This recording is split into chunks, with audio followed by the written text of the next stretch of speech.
Tell me when you start so I can start talking shit about Matt. I already have. So. Oh, perfect. Wonderful. Hey, Matt. Hey, Christina. You're not Matt.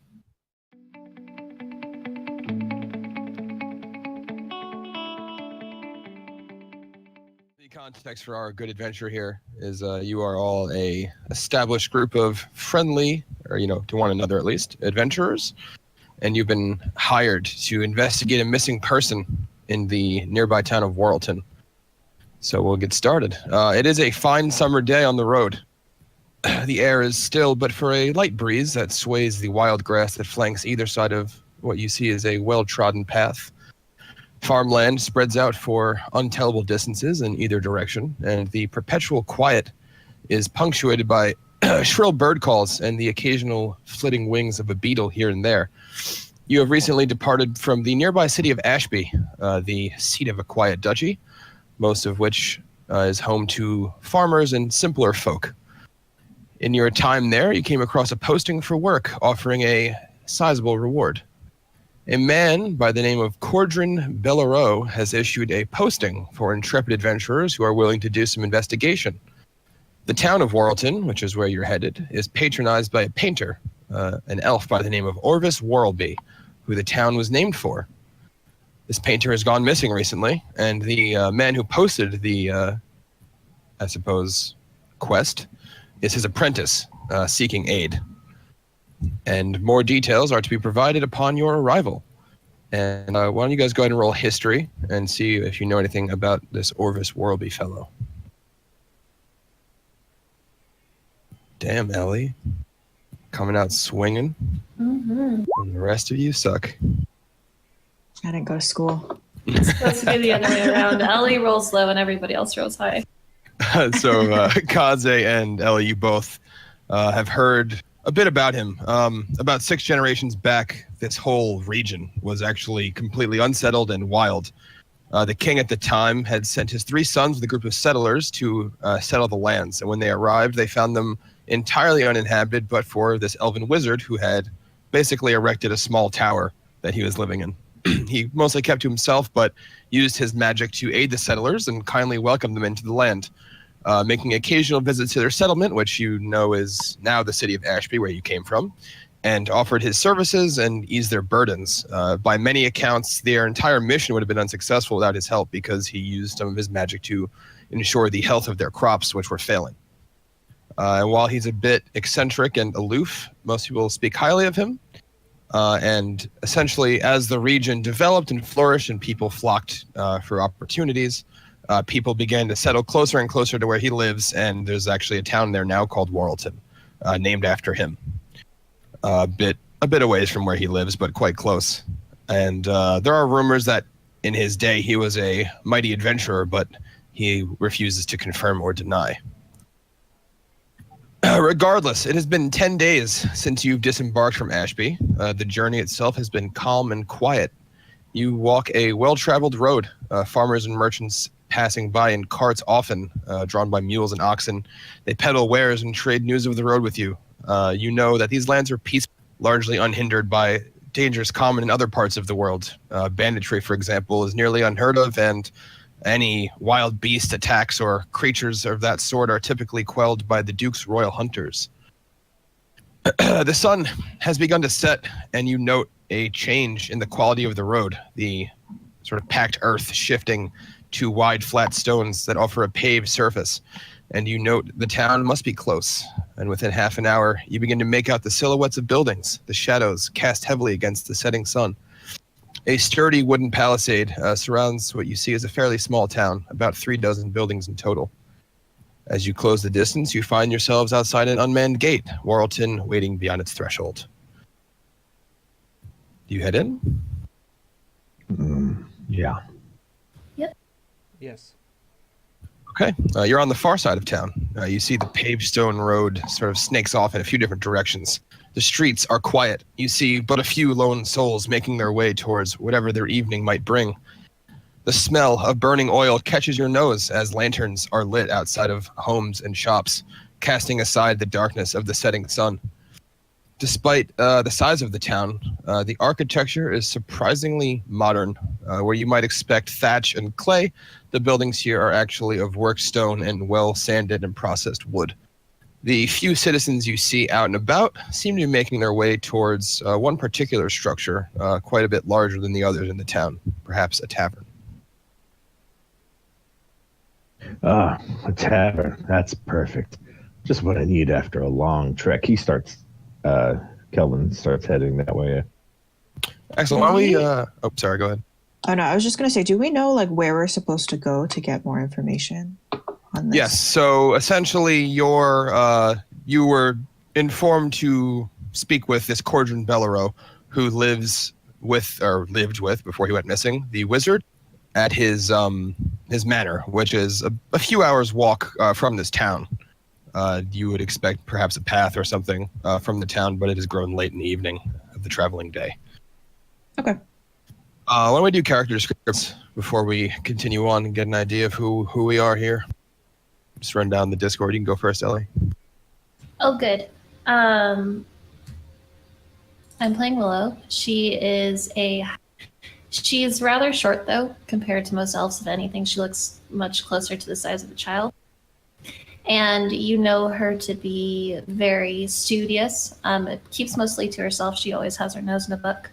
At the moment, you know that she has these sort of metal plates that brace her arms. And you know that when she casts her spells, that they begin to glow with sort of this blue shimmer. She has large, round rim glasses that she only uses when she's casting her spells. You know she's pretty quiet. She kind of keeps to herself, but she's nice enough.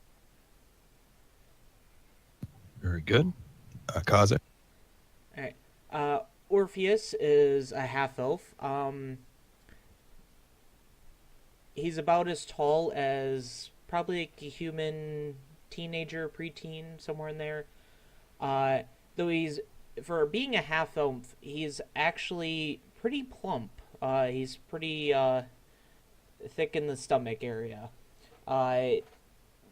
In general, for no matter which period of time you've known him in, he's always been kind of a jack of all trades. He's never really fit in anywhere. But he's often been somehow fortunate enough to be able to find himself into all sorts of trouble while also still being able to get out of it. He's mostly tan just due to his traveling and days upon the road. But most of the time, if he can, he will try to read up on books as much as possible. Okay. Christina? Yes. Faith is a tiefling cleric. She has kind of like a grayish, almost like a purplish skin tone. And she wears a breastplate, and over those she has kind of like a dark cloak with kind of an oversized hood on it. When she's traveling or kind of doesn't have much else to do with her hands, tends to play with a deck of cards that she seems fairly adept with, and kind of like shuffles it mindlessly as we walk and travel. She has one horn that kind of juts out of the right side of her head, I think, and kind of curls upwards. Her other one just has the stump of it, and it appears to be broken off and perhaps never grew back. She is about 5.5 feet tall and has kind of long black hair that kind of curls around her head. And yeah, I think that's about her.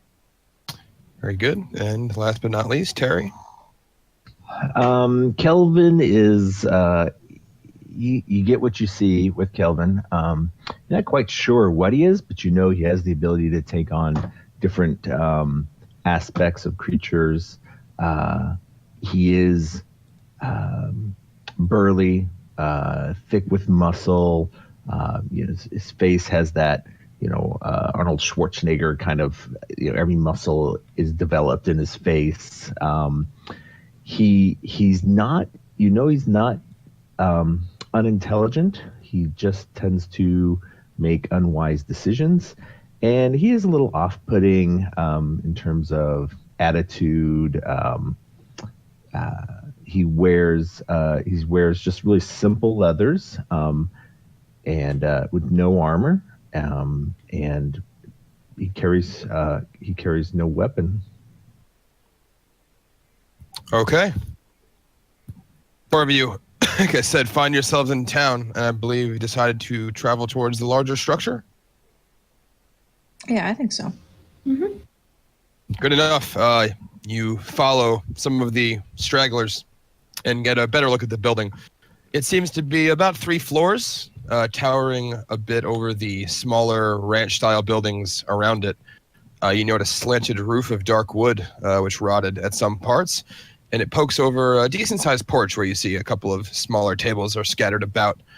A wooden sign dangles from iron chains a few feet above the porch's railing. You see it has been carved in the shape of a rotund cat and reads the Fat Tabby Lodge. A couple of peasant folk have taken up seats, hungrily devouring what looks to be perhaps porridge out of wooden bowls. You note they attempt to hide their stares as you approach, averting their gaze, but you see they sneak little awestruck glances when they think you're not looking.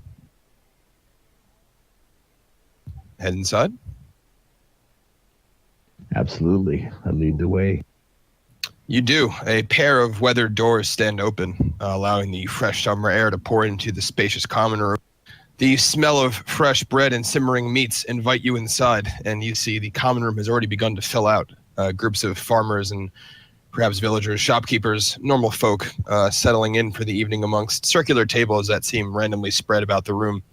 A long bar dominates the far corner of the establishment, spreading out a bit along both walls. You see 2 halflings tend the bar, moving along a raised platform as they dish out drinks to their thirsty guests. As you sort of look about further, you see a pair of orange cats making their way between tables, lounging lazily at the patrons' feet, only standing to retrieve scraps of bread and meat as they are sort of kicked aside. Not overly harshly, just perhaps they're a bit of a nuisance.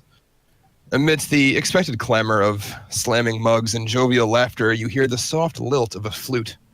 The sound traces to the corner right ahead of you, which shares a wall with the staircase. You see 2 broken tabletops have been stacked on top of one another, creating a small circular stage upon which a young woman stands, gently serenading the few patrons who have taken up seats around her. I look for an empty table.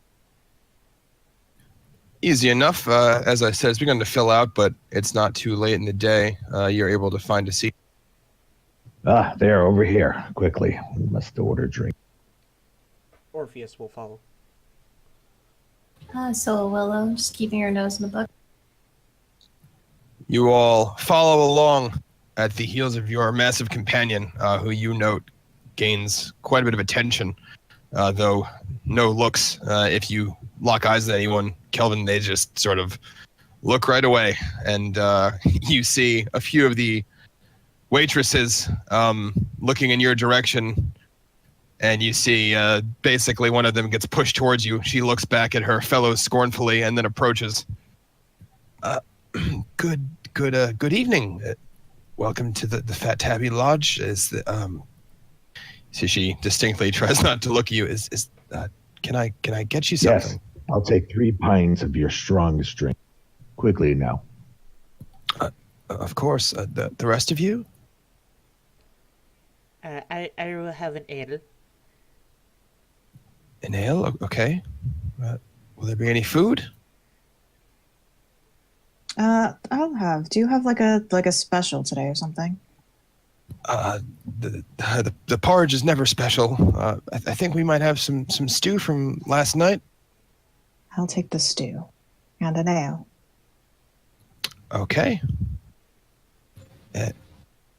And you? Willow sort of snaps out of her trance and looks around. But whatever Faith has, and she just kind of motions with her hand and goes right back. All right then. I'll be back just as soon as it's ready. You see, she steps off, making her way behind the bar. You see the female halfling exchanges a few words with her, and then the girl heads into the kitchen. It has grown a bit quiet since you've entered. You noted a bit of a damper on the mood, perhaps not used to travelers of your sort traveling through. But again, no one speaks up or says anything out of turn. After she leaves, I'll kind of glance at the others and say, "So, what do you all think? Should we stay here for the night and go to this manor in the morning?" I reserve judgment after I drink. It was not an extremely helpful answer, but okay. I just laugh and look to the others. I mean, sure. If you'll excuse me, I think I'll go try to perform with the fellows over there. Sure, feel free. Orpheus is gonna make his way over, try to see if he can join the two that are playing. It's just one girl, actually. Okay. You get closer. You see a young human girl. She is dressed somewhat garishly and sort of out of place in a bright yellow gown. Curly black hair falls to her shoulders as she plays, and you note several smitten admirers seated around her, tossing coppers you'd assume they can't afford into the case of her flute. Though she pays them little mind, you see she's intently focused on her performance. She looks to you as you approach, but does not speak. Orpheus will kind of motion to his horn and towards her, kind of signaling, asking if he can join her. She does not speak, but she sort of slides over from her seated position, giving you space. All right, Orpheus will join her, trying to tune into her song and join in. Okay, give me a performance roll. Alrighty.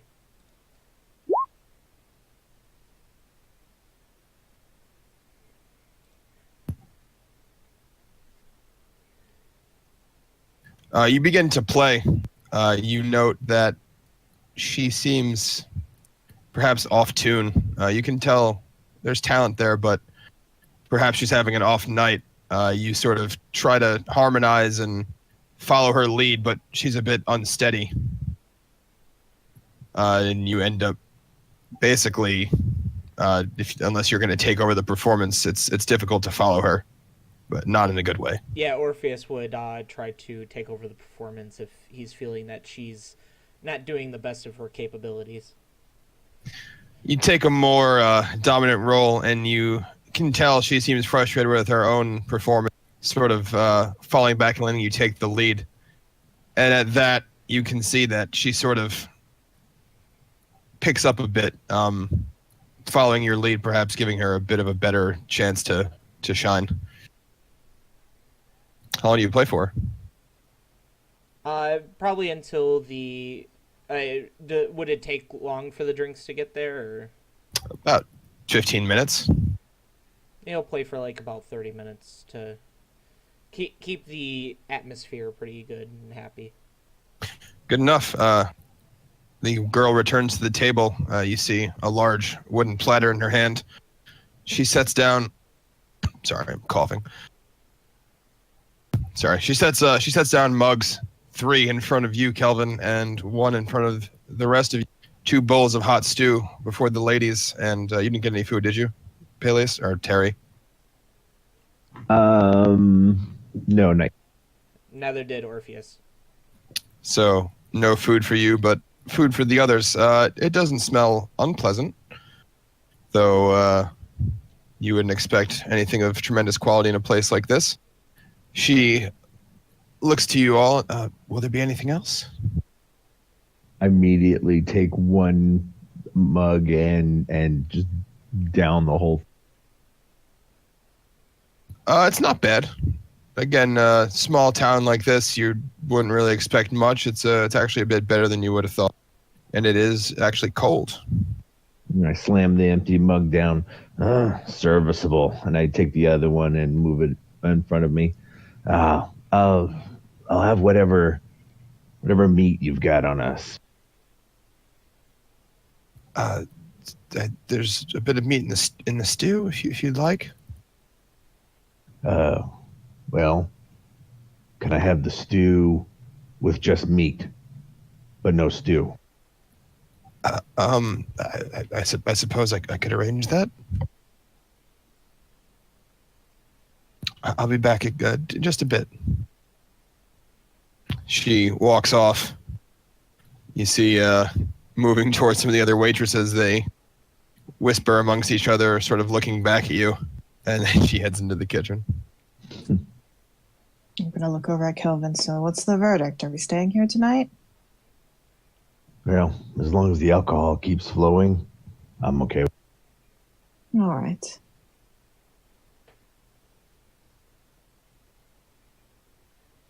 You play for a bit longer and then return for your drink.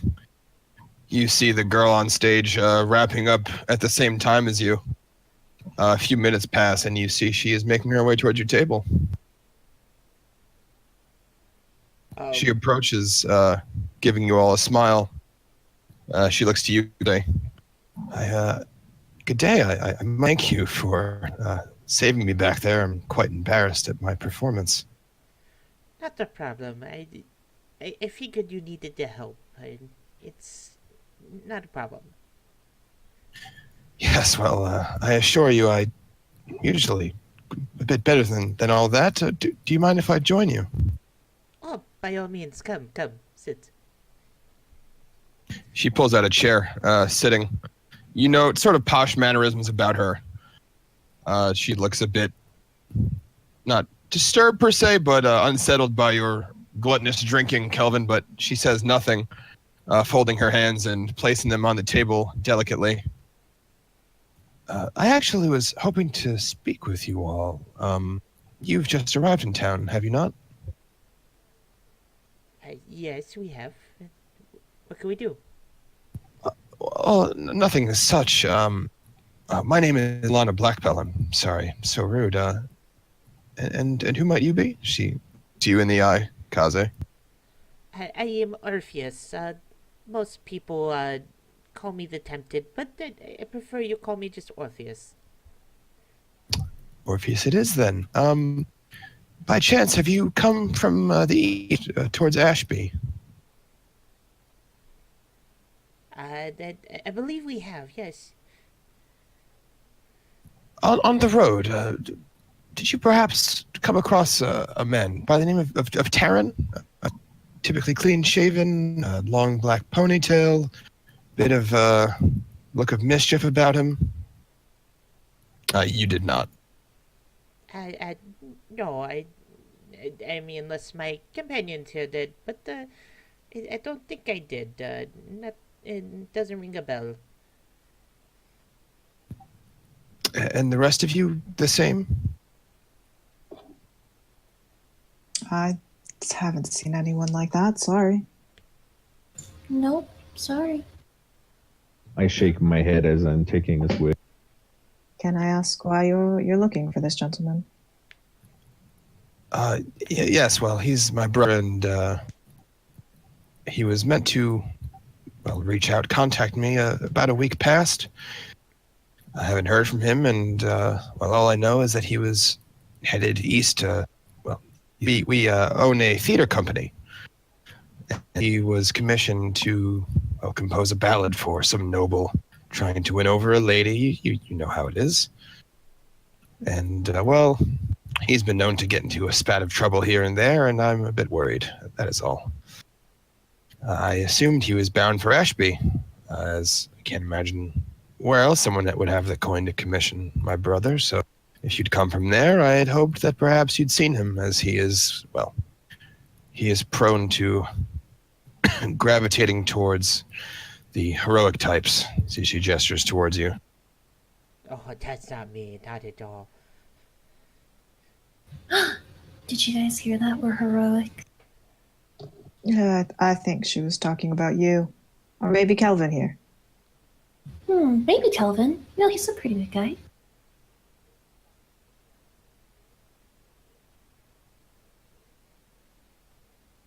Well, thank you for your time.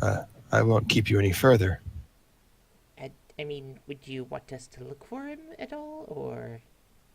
Oh no, I'm certain he's fine. And as I said, I suspect he's an Ashby. I just perhaps thought I might have a stroke of luck, but it seems not. I'm sure you will hear from him soon. Yeah, I'm sure he'll show up. He'd better, or he'll be getting a stern talking to. It shouldn't be that the younger sister has to lecture the older brother on behavior, but somehow it always is. Well, thank you again for your time. You see, she stands, gives a slight curtsy, and moves towards the bar.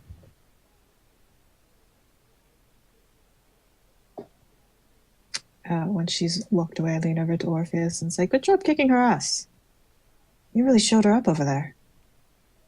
I mean, I wasn't trying to kick her ass, but you remember, I have my way around the horn. I know how to blow. Yeah. Gonna be honest, I always doubted a little bit, but you always impressed me, so you know. What can I say? Should have gotten half her tips for that. Oh, no, she deserves. She's probably just having a hard time because of her brother.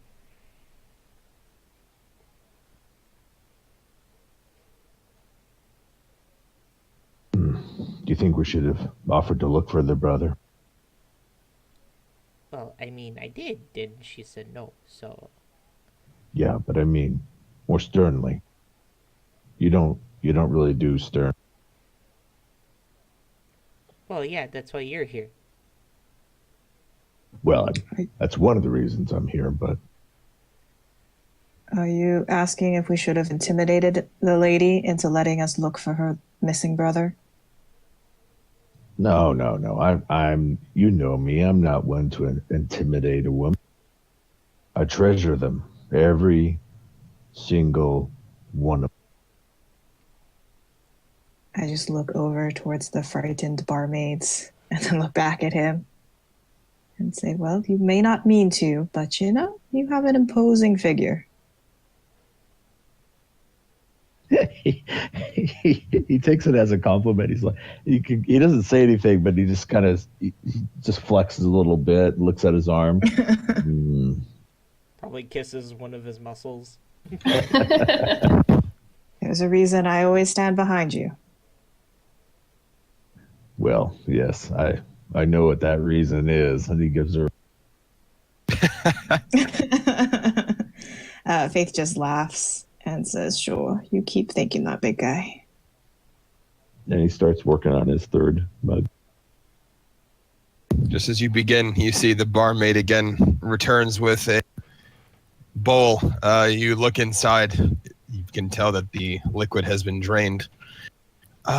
I didn't know if you wanted the vegetables, but I left them in there for you. I look at him like they're a foreign object. Well, that's fine. Just put it down. I'll pick them out. Or the druid here, she loves plants, and she'll eat them. That's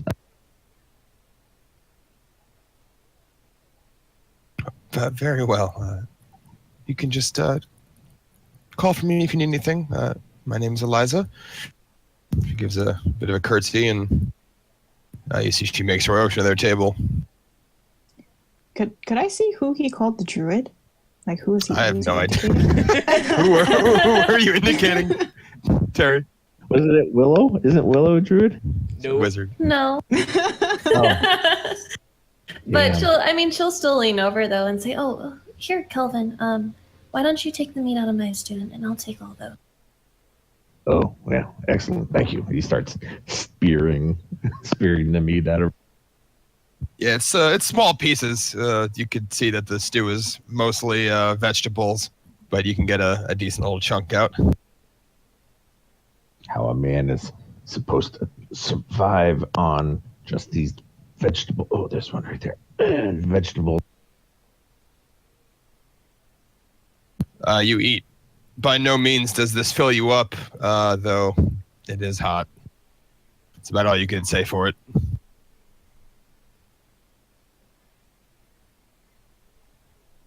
Hang out for the evening and rest up. Yeah, I'll see if we can get rooms here. Easy enough. You can imagine it's not a very packed place in terms of people actually staying. You can get as many rooms as you like, and it's a one-shot, so don't worry about coins. Yeah, I'll get a couple rooms. That you settle in there fairly rustic would be the kind way of putting it. Kelvin, you don't even, I mean, your legs are hanging off, your arms are hanging off. You saw the two people running the place are halflings, and you wonder if maybe they didn't think humans would sleep here. The rest of you, not uncomfortable, especially the two tiny elven folk, but you've had better nights rest on the road even. You wake in the morning, greeted by bird calls and sunshine through slatted windows. Gathering in the common room, you see it is pretty much empty compared to the night before. What would you like to do? I order three more, whatever it is I had last night. More ales? Yep. You see there's no waitresses at this hour, just the male halfling you'd seen the day before. He looks to you, to be drinking all that, but sure. And he grabs a pitcher and just hands it to you. Will this do? Now you're thinking. Now you're thinking with your head. I guzzle down probably like half the pitcher before Bush said it. You see he looks impressed. So, that's good. Passing through town today? Yeah, we're off to see the wizard. No. Mr. Orlby, or Worrelby. Worrelby? Yes, Mr. Worrelby. Yep, that's right. Oh, well, that's good. He was supposed to pay us a visit just this past month, and he didn't come on by. Well, that's wizards for you. They're never dependent. Willow just kind of gives a humph and goes back into her pot. I just clear my throat awkwardly. Well, I don't know anything about all that, but he's always been good to us. Well, give him my regards if you see him. Name is Bilo.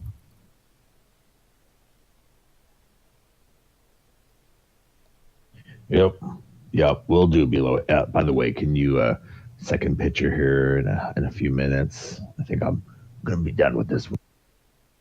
Of course, yes. I'll get it ready for you. You sort of sit about, perhaps get some food in your bellies, go through another pitcher or two.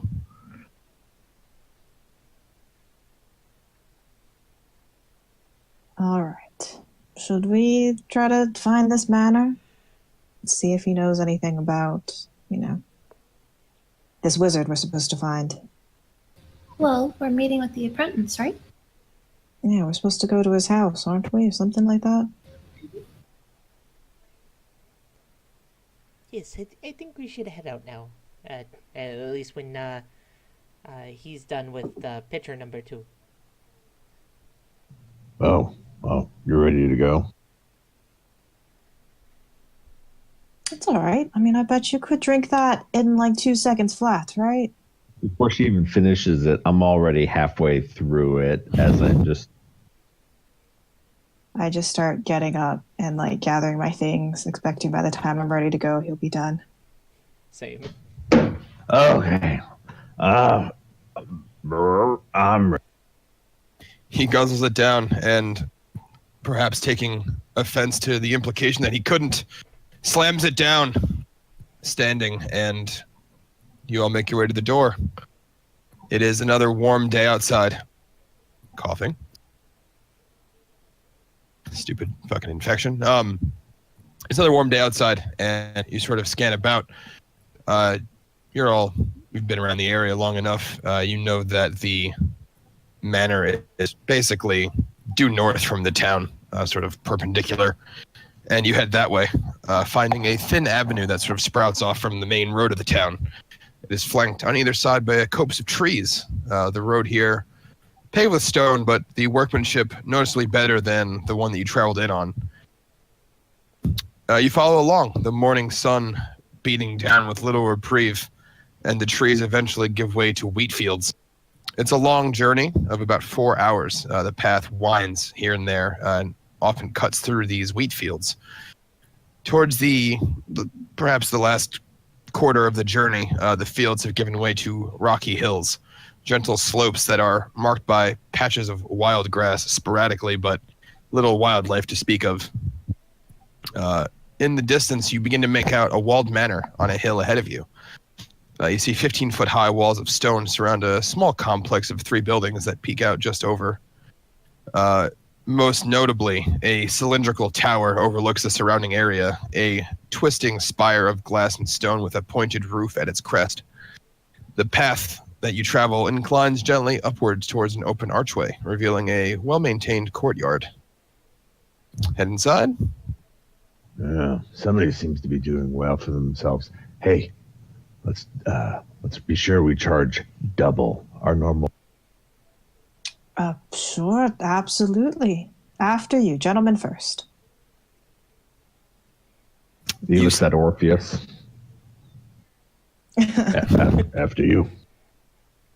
All right. Yeah. Orpheus starts making his way in, not really sure what to say. You step through the threshold. You see the path that you're on splits off in 3 directions, one towards each of the buildings. Besides the imposing-looking tower, you note a 2-story manor house and, not attached, but close by to that, a smaller cottage, you'd guess maybe like a guest house. Amidst the paths, you see well-cultivated flowers and shrubs that pop with green and red color. They look meticulously maintained. The shrubs are expertly trimmed the shapes of animals, in fact.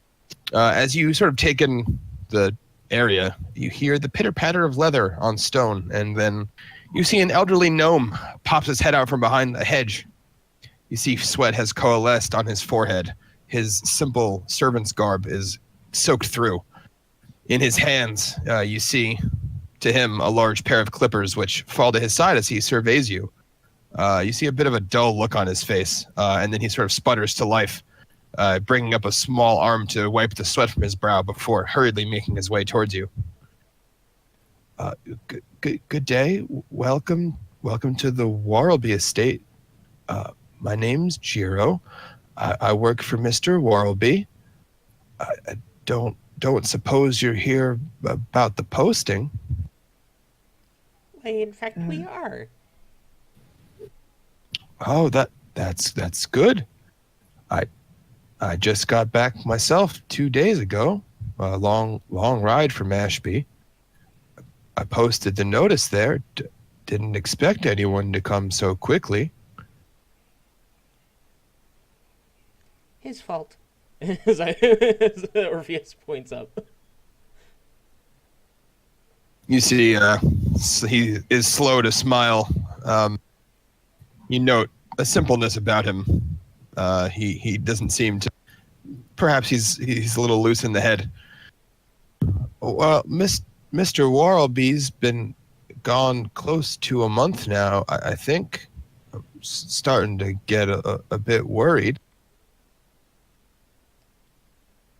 Do you know where he was headed off to? No, I wasn't here when it happened. I was off getting supplies, but Mr. Bellero, he can tell you more. I think he's up in the studio if you'd like me to show you the way. That'd be awfully kind of you. You see he smiles. Okay. You see a spring in his step, and Jiro sets off down the path towards the tower. He whistles while he walks. You note his attention seems split as he almost diverts off the path to raising up the clippers to trim a hedge before muttering to himself to stay focused. He leads you to the base of the spire, giving you a closer look at the architecture. The stone is fluted. You see thin grooves run the length of the tower vertically and branching up towards an expansion that you see branches off about halfway up, connected to the main structure by a small bridge. The tower is tall, nearly 6 stories, and the top is, you see, marked by an open-air balcony that holds up the pointed roof that you saw. The structure looks quite old, the base of it covered in a thin layer of moss and obscured somewhat by unkempt grass. And you see a bit of distress in the gnome's eye as he notices, and he manages to maintain his composure. Just for clarity, I'm going to draw what the tower looks like. And I drew a really bad one last night, so I'm going to try to do better. By the way, Ellen, or Ellie. Yeah. So, how high is your character, or how tall? How high is she? Yeah, that's an Elwood question. She's about maybe 5'2" or so, 5'3". Oh, Jesus, so I'm literally the shortest in the group. Okay. You are then, yeah. Believe it or not, this is somehow better than the one I drew last night, which was compared to 2 floppy condoms. So it's basically It looks really good. halfway up the thank you. Halfway up the tower, a small bridge protrudes, and then there's like a smaller mini tower almost. Okay, so you see the gnome makes his way to the door. He stops in front of it. You see it's rounded of dark wood with gilded ornamentation. The gold handle has a small chain clasped around it, which you see he reaches up, barely able to grab the chain, much less the handle. You see he pulls down on the chain, and it reveals the interior. He heads inside, looks back at you. If you'd please follow me. Why, certainly. He ambles in, and you see a stylishly appointed sitting room. 6 matching leatherback chairs encircle a small table. The floors here are of polished wood, though you see several fine rugs are spread about beneath the chairs and table. The far end of the room is taken up by a rounded desk, which you see has been molded to fit snugly against the equally round wall of the tower. Envelopes and papers are stacked neatly atop it, though you see they've begun to collect dust. Most notably, you see an enormous painting has been secured to the far wall. The frame is of ebony wood. You see floral motifs carved into its 4 corners. The scrollwork impeccable, much like the painting itself. Depicts a figure. You see he's clad in navy robes and crimson leather armor. In one hand, a longsword, and in the other, a gnarled wooden staff with a bright green orb seated at the top. His blonde hair is swept behind him as he soars through the air on the back of a massive creature. Reptilian and awash in pristine silver scales. You see razor-sharp teeth bared as the 2 glide above the sunsetting clouds. The detail in the painting is immaculate. You've, I'm sure, seen artwork at some point in your journeys. This is as good as any you've seen. You see each brushstroke was clearly made with great care and deliberation. The figure, also, just for clarity, looks to be an elf. You see Jiro stops to look at you. This here's the parlor where Mr. Worrelby does his entertaining, or he used to anyway. You see a bit of sadness cross the gnome's face as he speaks about his employer. Mr. Worrelby has been getting up there in his years. His memory is not quite what it once was. That's why I'm worried, after all. I think he could be lost somewhere or something. You see he trembles a bit with fear. Orpheus will point to the painting and go, is that him there in his younger years? Oh yes. Mr. Worrelby was quite an adventurer when he was young. Oh, I'd love to hear the stories. But we really should be focused on the task. Maybe later. He smiles. Okay. Well, if you'd all follow me up, Mr. Belleros should be nearby. You see he takes to the spiral staircase, sort of slowly ambling his way upwards. You climb past several doors and move up a few stories before he stops at another door. He pulls it open, and you see a small library. Rounded bookshelves line the walls, colorful and dusty tomes stocking their shelves.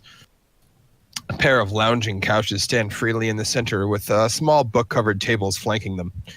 2 oil lamps illuminate the room with a warm glow and cast shadows upon the stone floor.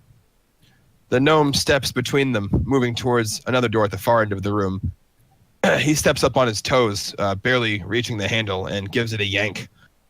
You hear and feel a warm breeze and see open air. The small stone bridge that you saw from the ground leading to a balcony, which houses another entryway towards the extension of the other tower.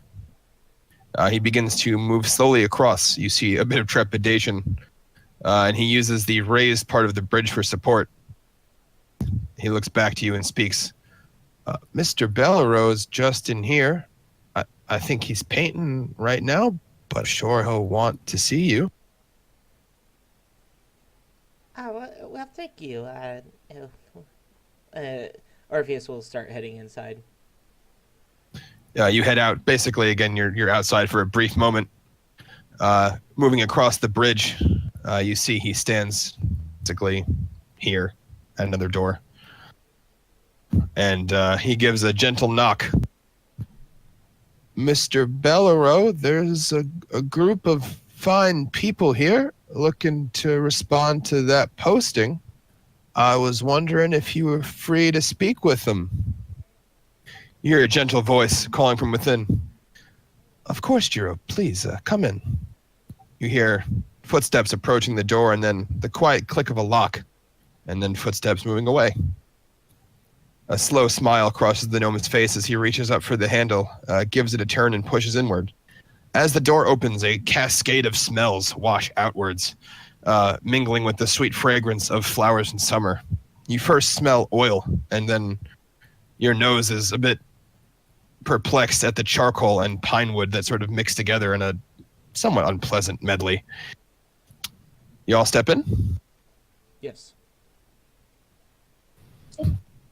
You find yourselves in a somewhat messy art studio. You see canvases and frames littered about the space, finished and unfinished paintings sort of haphazardly strewn about the hardwood floor.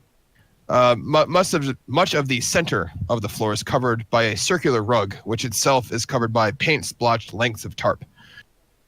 Windows on the far side of the room allow a wash of sunlight into the space, offering a warm glow throughout the studio.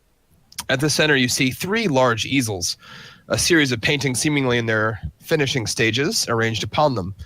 On a small stool, basically amongst the 3 of them, you see a figure. A tiefling of slight build stands to greet you as you enter the room. His skin, a brownish tan, his eyes solid wells of amber, and you see 2 rather, perhaps to you, Christina, unimpressive horns. They're just little stubs protrude from his forehead. He wears a well-worn smock, which you see is coated in dabs of mismatching paint. Beneath it, however, he is dressed in finery. You see a black silk doublet accented with crimson and gold stitching. His pants, a similar reddish color, cuffed just above a pair of meticulously polished black dress shoes with a silver buckle on each. You see he very deliberately and carefully removes the smock, hanging it on basically a little tree stand, and makes his way towards all of you, a smile crossing onto his face. He raises a somewhat dainty hand to you, Faith. I give him a really good long look up and down, and then I nod like I've decided something for myself, and I will hold out a hand and take his.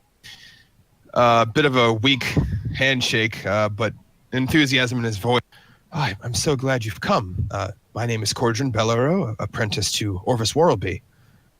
I regret that we meet under such dire circumstances. You see a bit of a sort of a light goes on in his eye, and he turns to face the gnome. Jiro, if you could be so kind, I noticed the pantry has grown rather barren. Do you think you could make a trip into town for some supplies? The gnome slowly looks to him. Of course, Mr. Bellero. I'll be back just as soon as I can. He gives you all a bow and looks to you. It was nice to meet you all. I hope you can find Mr. Worrelby. S3. He gives a smile and then shuffles out. You see Cordrin gives you all a bit of a, thin smile and gestures for you to come further into the room. You see he moves towards some chairs that are sort of piled up, and he dusts them off, a bit embarrassed, saying, hey, please take a seat. I do appreciate how quickly you've arrived. I gingerly lower myself into one. It supports you. You can tell they're well made. Yeah, once I kind of feel that, I'm like, oh, all right. Then I kind of really give the full. He drags the stool over and sits before you all. Would you prefer to just get straight to business? This is, of course, time sensitive. Yes. Very well. My teacher, Orvis Worrelby, he is an incredibly gifted artist, or he was. The past few years have not been kind to him. He's been ailed by the tragedies of old age. His memory often escapes him. He forgets where he is and sometimes even who he is. There are weeks where he sees me, his own student, as a stranger. You see a saddened expression on his face. He's not painted in nearly a year. Won't even so much as pick up a brush. His lessons are few and far between. He trails off a bit. Well, I'm glad you're here. I do not have a keen eye for investigation, and I was hoping great adventurers such as yourselves might have better fortune. His demeanor brightens a bit with his words. You see hope in his face. When last I saw him, he was in this very room. I left him for just an hour for a light lunch, and when I returned, he was gone. You see he sort of wrings his hands a bit. He typically keeps a journal, though I have been hesitant to look into it. I was thinking perhaps I could fetch it for you and you could give it a read. Maybe it can offer some insight. Oh, and of course, the first half of your payment.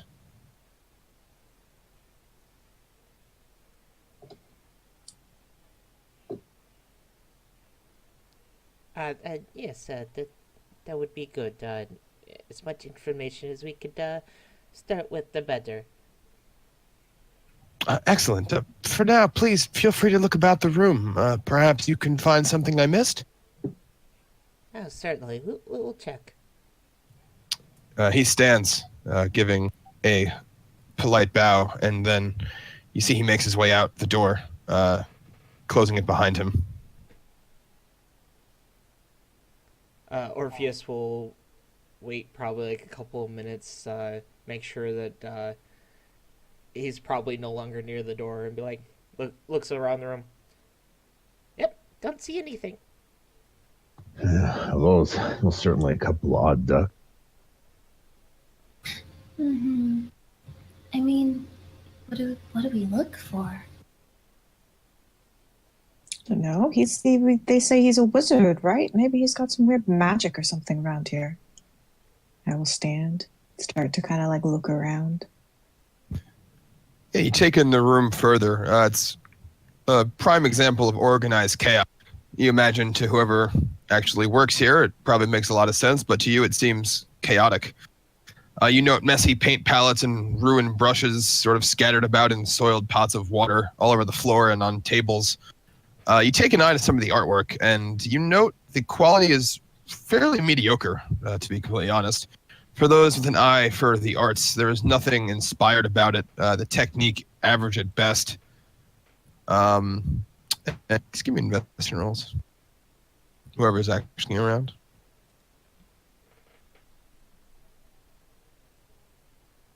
Whoa. Hey, Faith. You got this. That does make sense. I was the only one who got up. So I'm Something just on, like, a looking high from my shelf. chair, looking around. Right. You sort of peek behind some of the canvases. You note some are covered in sheets, and you find a few that are sort of stashed away. They look to be scorched, as if a torch had been taken to them. It's they're not completely burned, but you can barely make out that any remnants of the painting. You find at least half a dozen like that. I'm going to look towards the others and say, I don't have much experience with painting. Probably know more about it than I do. But this is not a normal technique, right? And I just like pull off the cover of one of them. That's weird. Yes, no artist really does that. At least not leave them partially burnt. Maybe he was just really unhappy with it. Maybe he was losing his touch. Maybe. You continue to look around. Your attention's turning towards the 3 paintings in the center of the room. You note equal-sized canvases, each on easels. And from left to right, they're as follows. You see the leftmost painting depicts a grand coliseum. The perspective of the viewer is low to the ground, deep in a gladiatorial pit. You see blood-soaked sand occupies much of the foreground, while the background is focused on the stadium seating. In the sand, you note blurry figures armed with blades and shields standing as if ready for battle. Rough silhouettes of the crowd have been quickly dashed onto the canvas, but the composition of the piece is clearly designed to draw the viewer's eye to the top center. You see an elevated section of seating. There's a figure clad in ornate robes that stands in the distance, its hands outstretched in a commanding pose. The next painting in the center, you see a grand hall. Stylish columns draw the viewer's eye towards the very center, where the focus has been set upon 2 figures. The first, occupying much of the painting, has his back turned, but you see a lute peeks out from his torso on the left side. He is dressed like a fool, garish, clashing fabrics draped over him like a patchwork quilt. Get an intelligence check, Faith, since you're the one looking at this. Damn, killing it. Well, apparently I know a lot about art. Apparently. You didn't even know. Compared to the rest of the painting, weirdly enough, the detail on the minstrel figure is remarkable. You can see, it's comparable to even what you saw in the parlor. The detail is quite realistic. The colors popping and mixing with much greater expertise than anything you saw while you were looking around the studio. And in front of the minstrel, almost in the background, you see a gilded throne. It is jeweled, and upon it you see a blurry figure sits, perhaps a king or lord. The gold of his crown matches the throne. He is elevated several feet above the minstrel. Between them you see blurry figures clad in armor and with blades sort of pointed downwards in a vigilant pose. In the rightmost painting, you see a canvas soaked in light blue and white, a flurry of snow igniting the foreground. You see a dark tower is the primary subject of the piece, purple and black paint mixing before you into an imposing silhouette. It is comparatively minimalistic, the brushstrokes indicating either a departure in style or an incomplete painting. It's hard to tell, but the entire canvas from afar would almost look black with how dark the color palette is, minus the snow. At the top of the tower, you see lightning streaking downwards, perhaps striking the tower and illuminating a bit of the darkness. And that's what you see. Sort of look around. Besides that, art supplies, paints, things of that nature. And of course, you stand on top of a rather sizable rug and some tarps. The quality of these paintings, besides the like minstrel figure, the rest of it, is it pretty like mediocre, like you were saying? It is, yeah. You would say missing detail. Yeah, not very inspired. About equal to what you saw in the other paintings about the studio. I'll just kind of go back to the others and say, I don't know, he was either losing his touch or maybe the apprentice painted these. I kind of just gesture at them.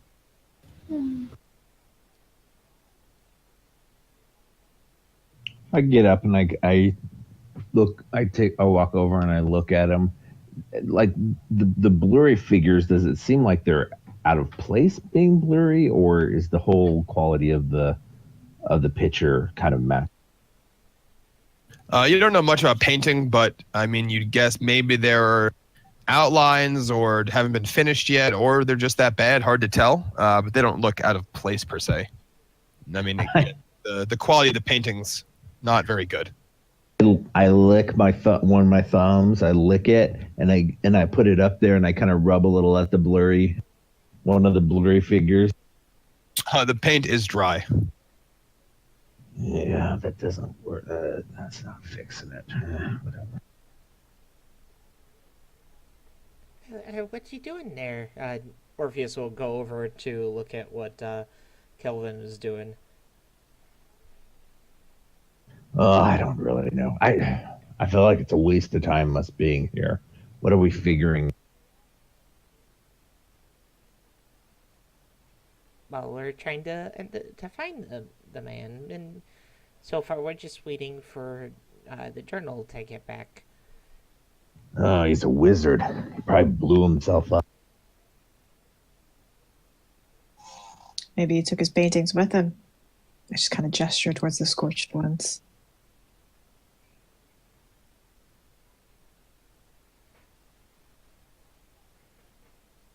I am back.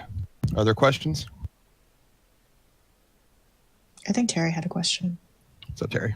It was just around like the scorched paintings. Were like they completely scorched so you couldn't tell anything about what the painting was? Are they all just kind of set aside? Or are they still where they were when they got scorched? You see that they were, when Faith found them, they were sort of piled up in, not all in one spot, but they were sort of tucked away in corners and covered in sheets. And a good 80% of the canvas, the center basically, looks to have been scorched. So you could see maybe a splatter of color here and there, but it'd be hard to tell what they were before. Okay. But yeah, as you guys sort of look around, not really sure what you're really supposed to be doing. And you feel a bit of panic as you walk or even try to breathe. You feel your movements growing stiff and labored. Your muscles fail to obey, and you feel your eyes drawn to the floor beneath you, where you see, beneath the carpet, a faint red light peeking. And as you struggle to move against this force, you feel a foreign presence in your mind, a voice greeting you. I think there was something wrong with the ale. You are all so kind to arrive so promptly. How simple it is to lure greedy hearts with promises of coin and a simple, teary-eyed tale. Well, I assure you, you will make excellent additions to my piece. I almost envy you to be immortalized for eternity in a masterpiece such as mine. It's truly an honor of tremendous consideration. As the voice sort of echoes throughout your mind, you feel the air in the room tighten. Your breathing now growing impossible. You gasp for air as this pressure squeezes you tightly, and the glow from the carpet beneath you intensifies, growing brighter and brighter. You begin to hear the voice in your head chanting arcane words recognizable to those of you who are familiar with them. The leftmost canvas, you see, begins to glow as well, a pulsing light of red that matches the increasing tempo of the chant in your mind. You feel a pull in your chest, reaching down to your very core, as if something were being ripped from the deepest recesses of your heart. But abruptly, the chanting ceases, and you hear an exclamation of surprise from the figure. You fool! Get away from me! You're ruining everything! Get your grubby paws off of me! And with those final words, the glowing runes beneath you explode in a flash of light, blinding you, and you feel an unceremonious yank in your chest once again. For a moment, it feels as if you are floating in the sky, weightless and without feeling, unable to move. and then you are overcome by a distinct emptiness that permeates to your very core, as if your essence itself has been drained completely. Hey everyone, Kaze here. If you liked the episode, be sure to blow that like button away. And if you want to see more gaming episodes from me and the groups I game with, be sure to blow that subscribe button and notification bell away as well. Thanks for watching, and have a great day.